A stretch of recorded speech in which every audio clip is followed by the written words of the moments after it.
لله رب العالمين الصلاة والسلام على رسولك سيد المرسلين وعلى آله وصحبه أجمعين.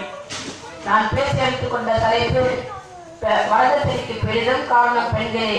நடுவர் அவர்களே, எனக்கு முன்னால் சகோதரி பேசிய சகோதரி கண்டனை எல்லாம் உலகை கொட்டிவிட்டு போயிருக்கிறார். முழு பூசணிக்காயை சோத்துல மறைக்கிற மாதிரி உண்மையை மறைத்து பேசியிருக்கிறார். ஆற்றிலுக்கு நான் சமுதாயத்தை அவமானப்படுத்தி பேசியிருக்கிறார். நடுவர்களே, ஆனா அல்லது பெண்ணா சிலர் போகட்டும். அவங்க பேசும்போது தமிழகத்தில் ஒரு குடும்பம் தற்கொலை செய்து கொண்டதாகவும் அதற்கு காரணம் ஆண்கள் தான் அப்படின்னு சொன்னாங்க. நான் கேட்கிறேன், உலகத்தில் எங்கேயாவது மாமனார் மருமகன் சண்டையை கேள்விப்பட்டிருக்கீங்களா? ஆனால் எங்கே பார்த்தாலும் ஒரே மாமியார் மருமகன் சண்டை தான். இதை உங்களால் மறுக்க முடியாது. முக்காடு போட்டு முடிக்கும் உண்டாசுவே, நல்லா சொன்ன கேட்டுக்கோங்க. பெண்களுக்கு பெண்களே இருந்து என்பதற்கு என்னிடம் எண்ணற்ற எடுத்துக்காட்டுகள் உள்ளன. மாமியார் என்ற பணப்பெய்கள் அதற்கு ஒரு பெரிய உதாரணம். உங்களுக்கு மட்டும்தான் உண்மை சம்பவம் சொல்ல தெரியுமா? நானும் ஒரு உண்மை சம்பவம் சொல்கிறேன், கேளுங்கம்மா கேளுங்க. தமிழகத்தில் ஒரு பிரசித்த பெற்ற ஒரு ஊரில் தன் மகனுக்கு ₹1,00,000 சொக்க தங்கம் 20 பவுனும் கராராய் பேசி தன் மகனுக்கு ஒரு பெண்ணை பார்க்கிறாள் மாப்பிள்ளையின் தாய்.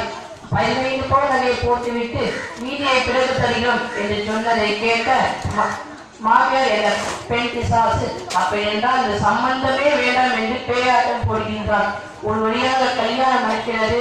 கல்யாணம் ஆகிய சில நாட்கள் தான் மீதி 5 பவுன் நகை எங்கே எங்கே என்று கேட்டு அந்த மணப்பெண்ணை நச்சரித்து கொடுமைப்படுத்துகிறார். சில மாதங்கள் கழிகின்றன. புதுப்பெண் கர்ப்பிணியாகிறார். பாவம், வயிற்றில் ஒரு கழிவு சுமந்திருக்கால் கூட பார்க்காமல் மீதி நகை தர வக்கில்லாத உனக்கு ஒரு குழந்தை கேடா என்று கல்லெஞ்சம் படைத்த அந்த மாமியார் அவள் வயிற்றில் எட்டி உடைத்தார். கர்ப்பிணியான அந்த மருமகள் அந்த உதய தாங்க முடியாமல் கீழே விழுகிறார். அப்படியும் மாற்றம் அடங்காமல் அந்த மாமியார் அவளை அடித்து உதைத்து 2 கால்களையும் பிடி தளதளவை இழுத்துக் கொண்டு சமையல் கொண்டு போய் அவளை மண்ணெண்ணை ஊற்றி கொளுத்துகிறார். என்ன கொடுமை, என்ன அக்கிரமம்! வெறும் 5 பவுன் நகைக்காக ஒரு கர்ப்பிணியை உயிரோடு கொளுத்திய மகாபாவி மாமியார் என்ற பெண் தான். நடுவர்களே, ஒரு பானைக்கு ஒரு சோறு பலன் என்பார்கள். இதே போல உலகத்தில் நடக்கும் அத்த தீமைகளும் பெண்களால் தான் நிகழ்கின்றன. அம்மா தாய்மாரே, கொஞ்சம் அடக்கி வாசிங்க. ரொம்ப பேசுறீங்கன்னா உங்களை ஒரு பைய கூட கட்ட மாட்டான்.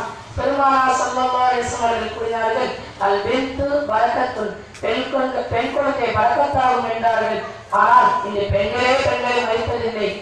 ஆண் குழந்தை பிறந்தால் 1000 ஆனந்தம், அளவெல்லாம் சந்தோஷம், முகமெல்லாம் மகிழ்ச்சி. ஆனால் பெண் குழந்தை பிறந்துவிட்டால் போதும், அந்த அம்மாவின் முகம் வாடி வதங்கி சுருங்கி போய்விடுகிறது.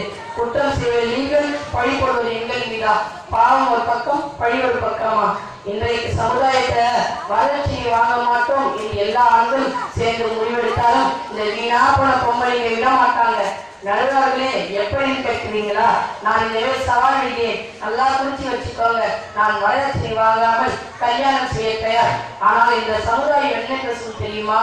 உழைக்க தெரியாதவன். குறிப்பா இந்த பொங்கலிங்க என்ன பேசுவாங்க தெரியுமா? அடியே மாப்பிள்ளைக்கு பேரோ கொலையெடுக்கடி. என்ன சொல்லுவாங்க? அடியே மாப்பிள்ளைக்கு பேரோ கொலையெடுக்கடி, அதான் கைகூலி வேணாம்கிறார். ஆக திருந்தல் இருக்கும் பெண்களை திறந்த விடாமல் தடுப்பது யார்? இந்த பெண்கள் தான். ஆக வாழ்க்கை வரைக்கும் வருடத்தின் கொடுமைக்கு பெரிதும் காரணம் பெண்களே என்று உறுதிப்படக்கூடிய எனது உரையை தெரிவிக்கிறேன். அஸ்ஸலாமு அலைக்கும் வரஹ்மத்துல்லாஹி வபரகாத்துஹு.